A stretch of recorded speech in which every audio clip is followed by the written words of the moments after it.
Democrats in the House of Representatives have released preliminary findings from an inquiry they were conducting into the contracts that the Trump administration gave out in the early days of the pandemic. And ProPublica has sifted through these findings, and what they reveal is a White House that was not only giving contracts to companies who had no business getting contracts for what they got contracts for, but also giving contracts to companies with ties to the White House.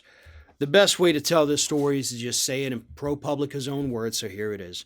The committee's work backs up investigations by ProPublica and other news outlets into the more than $36 billion the federal government has awarded, much of it without traditional bidding and with little scrutiny, to address the COVID-19 pandemic.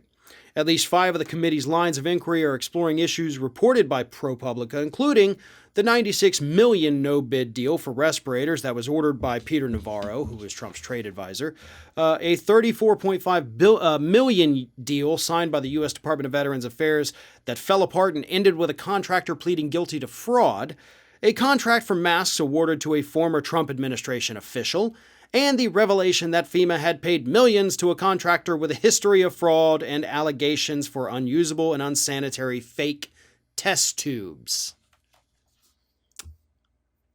Yeah, would you expect anything different from that administration?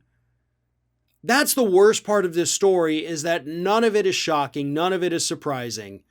You have the political nepotism, I guess you could call it, giving the contracts to your friends, to people who used to work in your administration, to people who've come and gone from there, who've been advisors, who've been unofficial advisors, calling up, according to the reports, saying, hey, I got a company over here that I'm working with.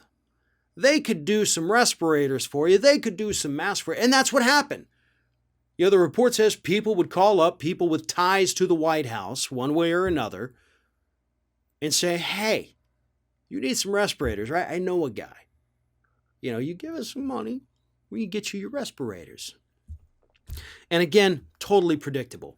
Now, part of this, and the documents that they have uncovered, which is what all this is based on, the documents also paint a picture of Peter Navarro himself as being a bit perturbed about the fact that the administration wasn't doing anything. And so that is part of the reason why some of these unqualified companies ended up getting the contracts, because Peter Navarro was just trying to shove them through, and at times himself actually approving them verbally, and then making government agencies like FEMA have to go along and sign the contract later, because he was, according to the report, worried we weren't doing enough and time was wasting and we had to just spend and not worry about any of these companies who can't do what we're hiring them to do. So I guess when you look at it that way, on one hand, you kind of say, okay, well, I get that. I do get that. I really do. Do I trust Peter Navarro at all, though? Absolutely not. Would I ever trust his judgment? Nope.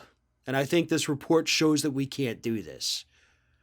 There were real, tested, qualified companies out there in the United States that were capable of doing these things, right? You didn't have to give it to some weird little pharmaceutical company with connections to your White House. You could have given it to a name brand like Merck or Pfizer.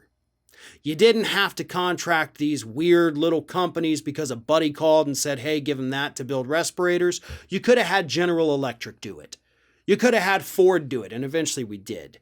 But you see what I mean? Like, even though we were in a pinch and we needed to do things quickly, there were still smart ways to do things quickly. But this past administration was so incompetent that those thoughts never even crossed their minds.